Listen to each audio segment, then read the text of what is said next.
And there they go. It's in the skip in the early part of the gap. La Dolce Vita now from the outside Salinas.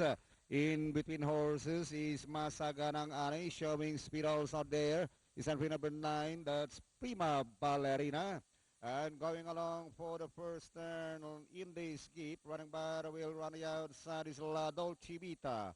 Alain Kanihap Masaganang Ani, then followed by Salinas, running by the wheel, Alice Wonderland, Prima Ballerina, then followed by Elena Spiller, Dragon May, Wild Times of Your Life, and Mapagtiis, who's running in the tail of the field, midway down a traveler. It's still in this skip, leads by some 4 lengths, followed by La Dolce Vita. Here comes Prima Ballerina now from the outside. Inside the last 600 in this skip by only a length. Prima Ballerina moves up na the outside, grab the leader. It's now Prima Ballerina in this skip.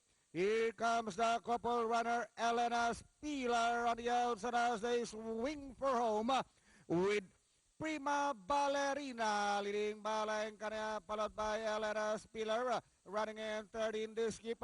It's Prima Ballerina, Elena Spiller on the outside. That's still Prima Ballerina leading by some 2.5 lengths now, and finally Prima Ballerina.